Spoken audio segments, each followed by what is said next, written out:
Hello प्यारे बच्चों, आज मैं आप लोगों को क्लास 10th की मैथमेटिक्स एक्सरसाइज 8.1 को हल करवाने जा रहा हूं। तो आप ध्यान दीजिए बच्चों, ये ध्यान दीजिए। एक्सरसाइज 8.1 जो है ये त्रिकोणमिति वाला चैप्टर है। ओके बच्चों, तो ध्यान दीजिए। आपको पहला क्वेश्चन दिया हुआ है, त्रिभुज एबीसी में कोण भी समकोण है अर्थात 90 अंश। समकोण का मतलब होता है 90 अंश। और ए बी भुजा की लंबाई 24 सेंटीमीटर दिया है और बी सी भुजा की लंबाई 7 सेंटीमीटर दिया हुआ है। तो पहला क्वेश्चन आपसे पूछा गया है साइन ए और कास ए का मान। आपको साइन ए का मान अलग बताना है, कास ए का मान अलग बताना है। ओके बेटा, यहाँ पर कामा का चिन्ह है। ओके, दूसरा में साइन सी और कास सी का मान अलग अलग बताना है। ओके बच्चों, तो आप ध्यान दीजिए। इसको हम किस प्रकार हल करते हैं, जब कभी भी समकोण त्रिभुज की दो भुजाओं की लंबाई पता रहे, जब कभी भी समकोण त्रिभुज में दो भुजाओं की लंबाई पता रहे तो पाइथागोरस प्रमेय की सहायता से हम तीसरी भुजा की लंबाई पता करते हैं। ध्यान दीजिए बच्चों, यहाँ पर त्रिभुज एबीसी में ए बी भुजा की लंबाई 24 सेंटीमीटर दिया हुआ है और बीसी की लंबाई 7 सेंटीमीटर दिया हुआ है। ये 25 सेंटीमीटर मैंने यहाँ से निकाल करके लिखा हुआ है। ओके बेटा, तो सबसे पहले हम पाइथागोरस प्रमेय लगाएंगे। त्रिभुज एबीसी में पाइथागोरस प्रमेय लगाते हैं तीसरी भुजा की लंबाई पता करने के लिए। तो पाइथागोरस प्रमेय ध्यान दीजिए क्या होता है। सबसे पहले समकोण त्रिभुज की भुजाओं के नाम आपको पता होना चाहिए। तो 90 अंश के सामने वाली भुजा को कर्ण कहते हैं। 90 अंश के सामने वाली भुजा को कर्ण कहते हैं, यह सबसे बड़ी भुजा होती है। ओके बेटा, अब ध्यान दीजिए लंब और आधार बदलता रहता है। जैसे हम कोण सी की बात करेंगे, जिस कोण की बात करते हैं उसके सामने वाली भुजा लंब होती है। जिस कोण की हम बात करते हैं उसके सामने वाली भुजा लंब होती है, तो तीसरी भुजा क्या हो जाता है, वो आधार बन जाता है। तो कोण सी के लिए लंब तो क्या हो गया, ए बी हो गया और आधार क्या हो गया, बी सी हो गया। ओके बेटा, कोण सी के सामने कौन भुजा है, ए बी 24 सेंटीमीटर, ये लंब हो गया। आधार ए बी सी 7 हो गया। अब कोण ए की बात करेंगे तो ए के सामने वाली भुजा कौन है, बी सी। कोण ए के लिए लंब क्या हो जाएगा, बी सी हो जाएगा। तब आधार क्या हो जाएगा, 24 हो जाएगा। ओके बेटा, अब भी 90 अंश के सामने वाली भुजा कर्ण होती है, सबसे बड़ी भुजा हो तो फिक्स होता है। अब आइए पाइथागोरस प्रमेय लगाते हैं। सबसे बड़ी भुजा का वर्ग, समकोण त्रिभुज की सबसे बड़ी भुजा का वर्ग जो होता है शेष दो भुजाओं के वर्गों के योग के बराबर होता है। तो कर्ण का स्क्वायर बराबर क्या होता है भाई, लंब का स्क्वायर प्लस आधार का square, A B square plus B C square. तो ए सी स्क्वायर वैसे ही रहने दीजिए क्योंकि ए सी स्क्वायर का मान आपको पता करना है। ए बी की लंबाई 24 सेंटीमीटर दिया हुआ है, स्क्वायर है स्क्वायर लगा दीजिए। बी सी का मान 7 सेंटीमीटर, यहाँ घात 2 है तो लगा दीजिए। और 24 का स्क्वायर 576 हो गया, 7 का स्क्वायर 49, दोनों को जब हम ऐड करेंगे तो 625 हो जाएगा। ये जो स्क्वायर है इधर आया राइट साइड में तो ये स्क्वायर रूट बन जाता है। वर्ग जो इधर आता है करणी बन जाता है, और करणी का मतलब होता है वर्गमूल निकालना। तो 625 का वर्गमूल 25 होता है। ओके, अब आइए आपको जो पूछा गया है, सबसे पहला क्वेश्चन ध्यान दीजिए, साइन ए का मान निकालीजिए। साइन ए, जैसा कि मैंने बताया कोण ए के लिए क्या हो जाता है, उस जिस कोण की बात करते हैं उसके सामने वाली भुजा लंब होती है। तो ए के सामने कौन है, 7, बी सी भुजा, और कर्ण तो भाई 25 सेंटीमीटर है। तो साइन बराबर लंब बटे कर्ण होता है, 7 बटे 25। साइन बराबर लंब बटे कर्ण, तो ए के लिए लंब क्या हो गया 7 और कर्ण तो 25 है। उसी प्रकार कास का फार्मूला होता है आधार बटे कर्ण। कास का फार्मूला आधार बटे कर्ण। तो कोण ए के लिए लंब 7 बन चुका है, तो आधार क्या है 24 है और कर्ण तो 25 है। तो कास ए का मान 24 बटे 25 हो गया, आधार बटे कर्ण। अब आगे ध्यान दीजिए, क्वेश्चन नंबर सेकेंड में साइन सी का मान पूछा गया है। तो भाई साइन का फार्मूला तो वही होता है लंब बटे कर्ण। साइन का फार्मूला लंब बटे कर्ण, लेकिन कोण सी के लिए लंब क्या हो जाएगा 24, इसके सामने वाली भुजा ही लंब होती है। तो लंब बटे कर्ण 24 बटे 25 का साइन सी का मान हो गया। और कास का फार्मूला होता है आधार बटे कर्ण। तो सी के लिए आधार क्या है 7 और कर्ण तो भाई 25 है, फिक्स है, तो 7 बटे 25 हो गया। ओके बेटा, अब बच्चों ध्यान दीजिए क्वेश्चन नंबर सेकेंड। आपको दिया हुआ क्वेश्चन नंबर सेकेंड में ध्यान दीजिए, त्रिभुज पी क्यू आर। त्रिभुज पी क्यू आर में पी क्यू भुजा की लंबाई 12 सेंटीमीटर और पी आर भुजा की लंबाई 13 सेंटीमीटर दिया हुआ है। ओके, तो tan p माइनस काट आर का मान बताना है। तो जैसा कि मैंने बताया त्रिभुज पी क्यू आर में दो भुजाओं की लंबाई पता है 12 सेंटीमीटर और 13 सेंटीमीटर। तो मैंने जैसा कि पहले वीडियो में बताया, जब समकोण त्रिभुज की दो भुजाओं की लंबाई पता रहे तो तीसरी भुजा की लंबाई ज्ञात करने के लिए हम पाइथागोरस प्रमेय लगाते हैं। ओके बेटा, जब कभी भी समकोण त्रिभुज की कोई भी दो भुजाओं की लंबाई पता रहे तो तीसरी भुजा की लंबाई पता करने के लिए हम पाइथागोरस प्रमेय का प्रयोग करते हैं। तो इस त्रिभुज पी क्यू आर में पाइथागोरस प्रमेय लगाते हैं। पाइथागोरस प्रमेय क्या होता है, ध्यान दीजिए। जो 90 अंश के सामने वाली भुजा होती है कर्ण होती है, तो कर्ण का स्क्वायर कर दीजिए। कर्ण का स्क्वायर करके शेष दो भुजाएं जो होती है उनका स्क्वायर करिए और बीच में प्लस लगा दीजिए। यहाँ पर ध्यान दीजिए बेटा, यहाँ पर पी क्यू स्क्वायर होगा तो पी आर का स्क्वायर बराबर क्या होगा, P Q square plus Q R square, P Q square plus Q R square. तो पी आर का मान तो दे रखा है आपको 13, 13 का स्क्वायर कर दीजिए। अब पी क्यू का मान 12 सेंटीमीटर दिया हुआ है और क्यू आर का मान आपको पता करना है। यहाँ पर मैंने निकाल करके वैल्यू यहाँ पर लिखा है, पहले से नहीं पता था। तो क्यू आर को वैसे ही रहने दीजिए, इसका मान पता करना है। अब भाई क्यू आर को यहीं रहने दीजिए। 13 का स्क्वायर हो जाएगा 169, अब 12 का स्क्वायर 144, 144 उधर चला गया तो 169 माइनस 144 हो गया। इसको घटाएंगे तो 25 आएगा। अब जब स्क्वायर इधर आएगा तो वर्गमूल बन जाएगा। 25 का वर्गमूल क्या होता है, 5 होता है बेटा। अब आपसे पूछा क्या गया है, tan p माइनस काट r का मान। तो tan बराबर लंब बटे आधार होता है, tan बराबर लंब बटे आधार। लेकिन मैंने बताया कोण के आधार पर लंब का मान और आधार का मान बदलता रहता है। तो p की बात करेंगे तो कोण p की बात कर रहे हैं तो इसके सामने वाली भुजा लंब होती है। जिस कोण की बात करते हैं उसके सामने वाली भुजा लंब होती है और तीसरी भुजा आधार बन जाती है। और 90 अंश के सामने वाली भुजा तो कर्ण होता है, फिक्स होता है। ओके बेटा, तो tan p का मान क्या हो जाएगा, tan का फॉर्मूला लंब बटे आधार, तो लंब क्या है 5 और आधार 12, तो 5 बटे 12। और काट का फार्मूला होता है आधार बटे लंब, काट का फार्मूला होता है आधार बटे लंब, लेकिन आर लिखा गया, क्या लिखा गया है आर। तो इस कोण के लिए आधार क्या है 5 और लंब क्या है 12। तो इस कोण के लिए आधार क्या है 5 है और लंब क्या है 12, तो 5 बटे 12 काट आर का मान हो गया। अब दोनों को जब घटाएंगे तो क्या हो जाएगा, 0 आ जाएगा। तो बच्चों इस प्रकार क्वेश्चन नंबर 2 भी आपका हो गया। अब आगे ध्यान दीजिए, आप क्वेश्चन नंबर 3 बेटा आपको दिया हुआ है। क्वेश्चन नंबर 3, क्वेश्चन नंबर 3 ध्यान दीजिए। साइन ए का मान, साइन ए का मान जो है 3/4 दिया हुआ है। तो कास ए का मान और tan ए का मान पूछा गया है। क्वेश्चन नंबर 3 ध्यान दीजिए, आपको दिया है साइन ए बराबर 3/4, तो कास ए व tan ए का मान आपसे पूछा गया। ओके बेटा, तो मैं इसको पाइथागोरस प्रमेय की सहायता से बता सकता हूँ, लेकिन मैं इसे फार्मूला की सहायता से आपको बता रहा हूँ। तो बच्चों ध्यान दीजिए, क्वेश्चन नंबर 3 दिया हुआ है, यदि साइन ए बराबर 3/4 हो तो कास ए व tan ए का मान बताना है। बच्चों ध्यान दीजिए, इस क्वेश्चन को मैं फार्मूला की सहायता से बता रहा हूँ। आप इसको पाइथागोरस प्रमेय की सहायता से भी ज्ञात कर सकते हैं, लेकिन मैं फार्मूला की सहायता से इसलिए बता रहा हूँ क्योंकि फार्मूला का यूज करना आपको बहुत जरूरी है। ओके बेटा, तो साइन ए बराबर 3/4 दिया है, तो कास ए का मान सबसे पहले हम बताएंगे।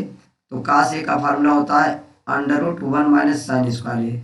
कास ए बराबर होता है फार्मूला स्क्वायर रूट में 1 माइनस साइन स्क्वायर ए। तो साइन ए का मान रखिए 3/4, साइन ए का मान क्या है 3/4। तो स्क्वायर है तो स्क्वायर लगा दीजिए। तो इसको जब सॉल्व करेंगे तो 3 3 9 और 4 4 16 और 16 1 का 16, 16 में से 9 घटा दिए 7, तो 7/16 हो गया। अब अंश का अलग वर्गमूल लीजिए, हर का अलग। तो 7 का वर्गमूल तो भाई √7 ही रहने दीजिए, उसको वर्गमूल नहीं निकालने की जरूरत है। 16 का वर्गमूल 4 होता है। ओके, इस प्रकार कास ए बराबर क्या हो गया, √7/4। ये आपका आंसर हो गया कास ए का मान। अब दूसरा वैल्यू आपसे पूछा गया tan ए का मान। तो tan ए बराबर क्या होता है भाई, साइन ए बटे कास ए। tan ए का फॉर्मूला होता है साइन ए बटे कास ए। ओके बेटा, तो साइन ए का मान भी आपको पहले से दिया था और कास ए का मान आप अभी प्राप्त कर चुके हैं। तो साइन ए बराबर 3/4 आपने रख दिया, और बटे का मतलब होता है भाग, ये भाग का चिन्ह है ठीक है बेटा। तो साइन का मान क्या होता है 3/4 आपको दिया हुआ था, अब बट्टे वाली लाइन का मतलब होता है भाग होता है, और का से का मान करने में 7/4 जो अभी प्राप्त कर चुके हैं। अब भाग भिन्न का कैसे होता है, पहला वाला भिन्न वैसे ही रहता है, भाग की जगह गुणा का चिन्ह लगा देते हैं और इसको हम पलट देते हैं, इसका रेसिप्रोकल कर देते हैं, तो 4/√7 हो जाएगा। तो 4 से 4 कैंसिल हो गया, आपका आंसर हो गया 3/√7। 3/√7 आपका ये आंसर हो गया। ओके बेटा, अब आगे ध्यान दीजिए क्वेश्चन नंबर 4। क्वेश्चन नंबर 4 आप ध्यान दीजिए बेटा, क्वेश्चन नंबर 4 दिया हुआ है आपको 15 काटे बराबर 8, 15 काटे बराबर 8। तो आपसे पूछा गया है सेक ए और साइन ए का मान पूछा गया है। ओके बेटा, क्वेश्चन नंबर आप ध्यान दीजिए 4 दिया गया है, आप ध्यान दीजिए यहाँ पर 15 काटे इक्वल टू 8, तो साइन ए और सेक ए का मान पूछा गया है। तो सबसे पहले आगे ध्यान दीजिए इसको कैसे हल करेंगे। तो 15 काटे इक्वल टू 8 दिया हुआ है। ओके, तो काटे बराबर क्या हो जाएगा 8/15, क्योंकि ये मल्टीप्लाई में है तो इधर आएगा बटे में हो जाएगा।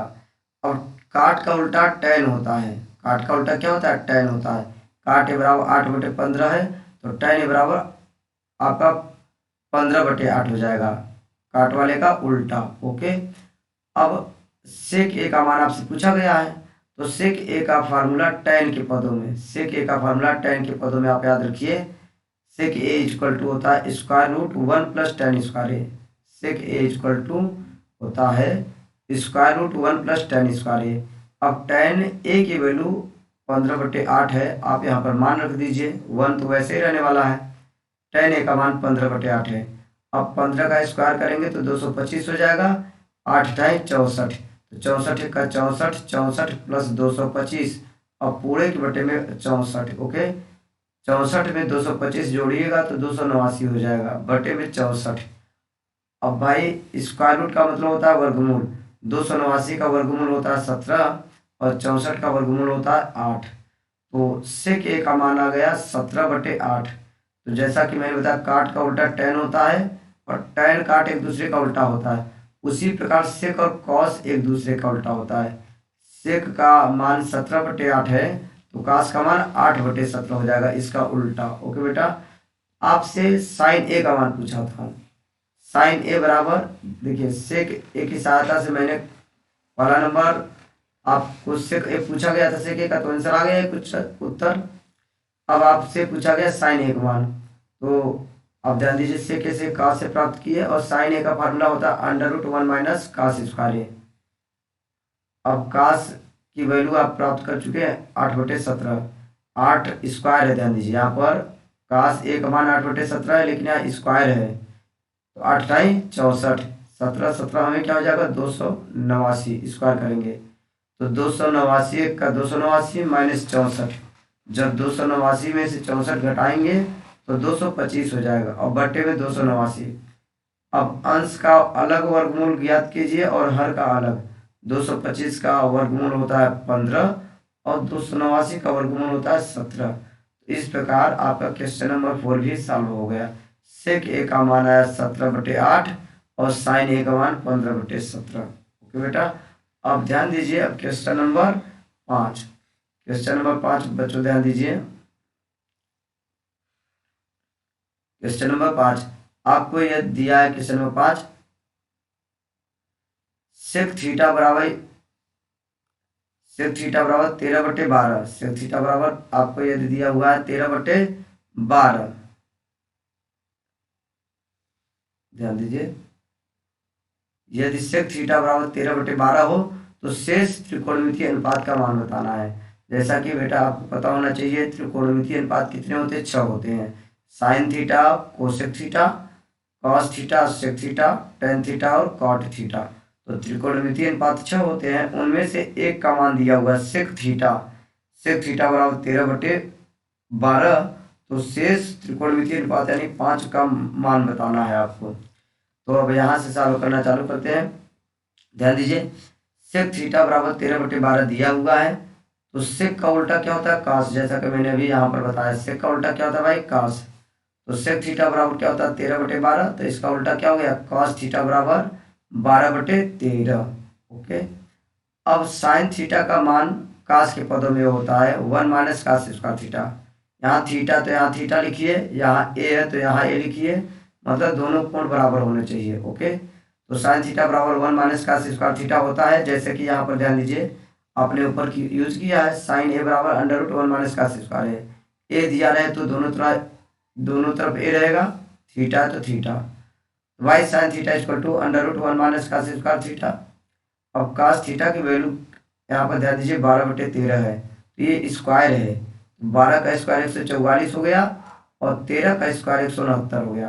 अब इसको सरल करेंगे तो 169 1 का 169 में से 144 घटाइए तो 25 हो जाएगा, 25 बटे 169, 25 का वर्गमूल 5 हो गया, 169 का वर्गमूल 13। इस प्रकार साइन थीटा का वैल्यू आ गया।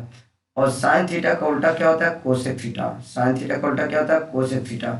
तो साइन बराबर यदि आपका 5/13 है तो कोसेक थीटा बराबर 13/5, साइन का अपोजिट हो गया। अब आगे ध्यान दीजिए, नेक्स्ट काट थीटा। काट थीटा बराबर क्या होता है? Cos theta upon sine theta. काट थीटा बराबर क्या होता है? Cos theta upon sine theta होता है। ओके बेटा, तो आप ध्यान दीजिए, कास की वैल्यू आप प्राप्त कर चुके हैं। कास की वैल्यू क्या हो चुका है? 12/13। कास की वैल्यू क्या हो चुका है? 12/13। तो 12/13 लिख दीजिए कास थीटा का मान। और बटे का मतलब होता है भाग वाली लाइन, बटे का मतलब होता है भाग का चिन्ह, भाग का चिन्ह लगा दीजिए। और साइन थीटा का मान 5/13। ओके बेटा, अब इसको आगे सॉल्व करेंगे।